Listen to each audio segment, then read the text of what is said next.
So Ahsoka. Yeah. Coming like now. Tuesday, 22nd. Tuesday the 22nd. 9 p.m. At 9 p.m. Eastern. Very important distinction to make. Of course. I can't tell you how excited I am about it. Oh, dude, yeah. I mean, come on. It's going to be incredible. But there's a lot of things to look forward to, hopefully. Hopefully. Yeah, I mean, I have a wish list. I don't know if Dave Filoni ever read it, if he got to him. Well. But, there's a few things that I want to see. I don't know if they'll do. Dave Filoni's responsible for a lot of the wish list. Filoni's already set it up with having greasing the skids with having the space whales in it. That Grogu saw in Mando's in the Grogu pod and Mando ship. Yeah. And then, of course, there's Zeb was at the bar hanging out with the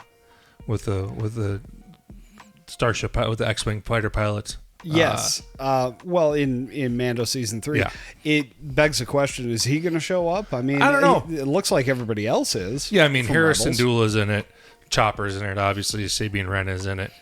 You've seen Ezra Bridger in the previews as a hologram. Yeah. Clearly, of course, Ahsoka, it's her show. Grand Admiral Thrawn.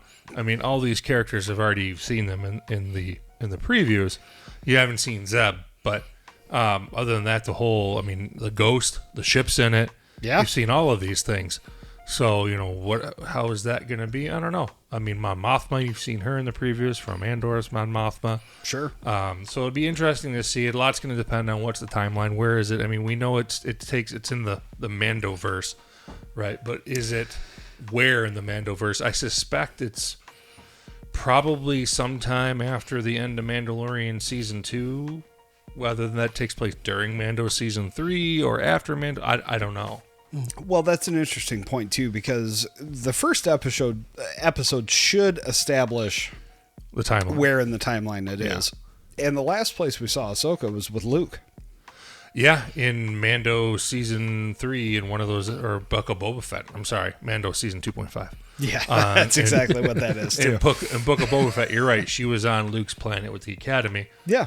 So to me, it would make sense, and we talk about this off camera, I would like to see that show kick off with Ahsoka and Luke and have a conversation with Hayden Christensen as a Force Ghost. Sure. So you have Anakin as Padawan, Anakin's son who saved him, and they have a conversation about whatever, and then Anakin and Ahsoka's going to go off and do her thing, and Luke's going to stay behind at his temple, building his temple as he was going to do. Maybe, because I know we've complained a lot when we've seen the, maybe not on camera, but when we've seen on the previews. We complain a lot. Yeah. It happens. But when we've seen the previews, you see Rosario Dawson, and they keep describing Ahsoka as a Jedi. Which she famously says, I'm no Jedi. Very much so. So I'm wondering if maybe in the first episode, she's been at the temple helping Luke, and Luke's like, you're a Jedi, man. And that could be. She's now a Jedi from Master Luke, giving her the status, because although she's older than Luke and was Anakin's Padawan, Luke is the supreme Force user at this time frame. Well, he's the Yoda of the time. Yeah, he's the new Yoda. Yeah. Basically. Another couple things I want to see in that first episode, and if we do have an encounter with Luke, Anakin, and Ahsoka, and I mean, we got to assume little Din Grogu's standing there. Maybe. Maybe. He's the cash cow. I expect we'll see him. I actually don't think we're going to see Grogu in the show at all. I don't think we'll see him or Mando. Maybe not. I think we'll see Luke. I can see both sides of that. I definitely agree, but yeah. I think we'll agree to this for sure. In that first meeting, we need to see Anakin and Ahsoka refer to each other as Snips and Skyguy. Well, of course, I have to have Snips and Skyguy. It has to happen. Or in a flashback with them in live action. I don't care. In the show, at some point, I need to see Snips and Skyguy. It needs to happen. Period. Yeah. I mean, we've been asking for that for a year. Yeah. At least. Yeah, just on this show. Yeah. We've been asking for that since we found out this show was going to happen. Yeah, I mean, it's that would be totally pulling back to the fan service. Of course, it's fan service, but it's harkening back to the Clone Wars show, because that's how they called each other all the time. Yeah, well, and this character, Ahsoka, being a creation of Dave Filoni. Oh, yeah. You expect that he's going to want to harken back to that. I would hope so. I would think so. But there'll be a lot of, if you've watched any of it, they're giving you clues in the previews that Star Wars, that Disney has released. One, of course, I mean, she outright calls Thrawn the heir to the Empire. Yes, that's cool. And that's from the novel, where it's his first appearance as the novel is called Heir to the Empire from the 90s, back when that was canon. It's not now, it's in the Legends, but Timothy Zahn's novel, because he's the creator of Grand Admiral Thrawn. So that's pretty neat. And then, they did a whole 7-minute series they released on YouTube, Master and Apprentice. Yes. Talking about the different relationships. So they're really setting up to have a lot, at least, of Anakin. And you certainly hope so. One thing that kind of ties to that is the original promo posters for A New Hope. Yep. Had Darth Vader wielding a lightsaber that we don't really see ever. The orange one. Yeah. That orange one with that hilt was actually seen in the trailer for Ahsoka.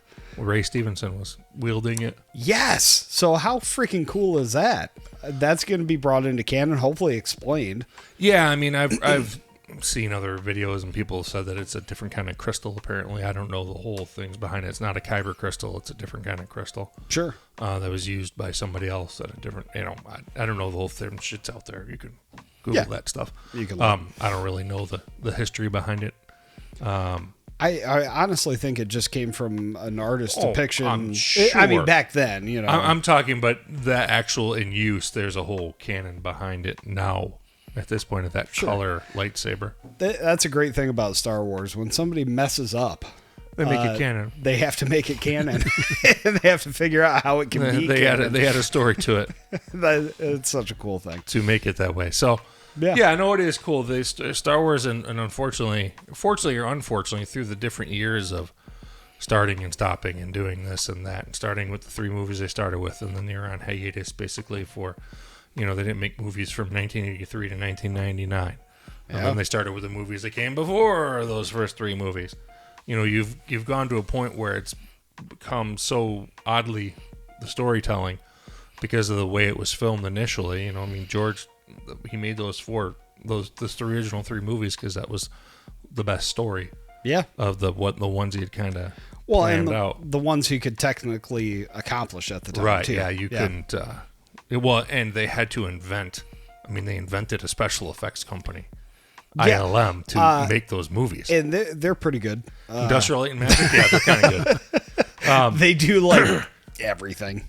Any good special? I mean, it's them and Weta, basically Weta Digital. Yeah. That's the entire film industry. In terms of ILM is incredible. All of that stuff. A lot of people maybe not think about when you really think about the gravity of the fact that all of those special effects that they did for those first 3 Star Wars movies, the original 3, no one had done before. No, they were invented. They were figuring it out as they went of how to do it. Yeah.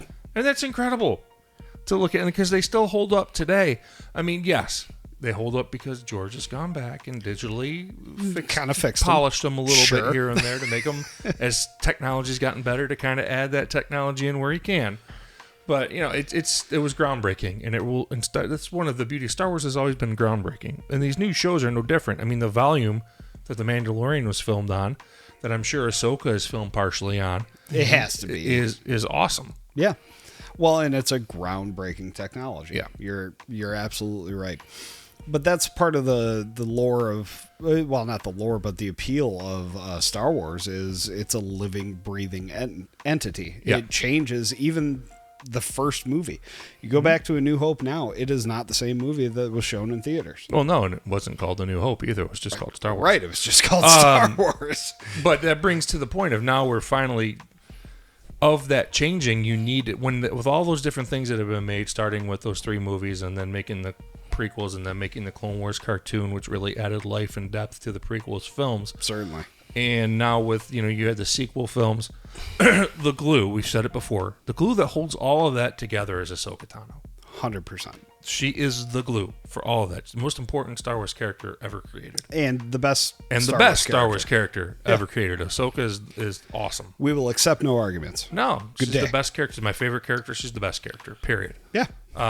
And I am so excited to see her own show finally. I mean, when they debuted her in live action, right, in the episode. Oh, that's huge. In The Mandalorian, I think I actually called it The Jedi, now that know that I say that off the top of my head. They may have. In any event, when they debuted her, I mean, it was incredible, right? To see Ahsoka Tano in live action. Well, and Rosario Dawson has taken a really good approach to She's taking care of the Ahsoka. character. Yes. She took her time. She did her research. Yeah. She became Ahsoka. Well, yeah. I mean, there was a lot to live up to. I mean, Ashley Eckstein should not be undervalued or underrated on what development she did of that character. Not at all. She is the character. Yeah, she brought life to that character. Yeah, she's the original voice of Ahsoka Tano, and Ashley Eckstein's Ahsoka Tano in the Clone Wars in Rebels is incredible. Mm-hmm. So she is. I mean, she's 99% of the volume of work for Ahsoka at this point. Yeah, it's Ashley Eckstein. So Rosario Dawson, on what little she's played Ahsoka, has done phenomenal, but she's got a lot to live up to. Yeah, well, for sure. I mean, obviously, there's a lot more physicality to of course. To that. I mean, she's doing it live action. Other than a voice role. I'm interested to see, too, Ahsoka and Sabine Wren and those characters have interacted with somebody we know. Bo-Katan could be in the show. I would think so. I mean, given the state of the universe right now, it's all Mando, it's all Bo-Katan, it's all Grogu.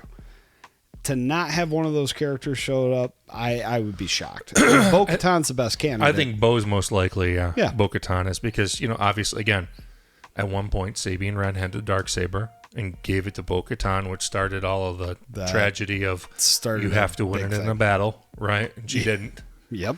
And it was handed to her, and she failed. Now she has it again. Spoilers, but she won it in a battle. Right. So she got it legitimately, according to the Mandalorians. Yeah. So, and Sabine Wren's a Mandalorian. It stands to reason that we're at least going to see Bo-Katan. Yeah, it would make a lot of sense. Sure.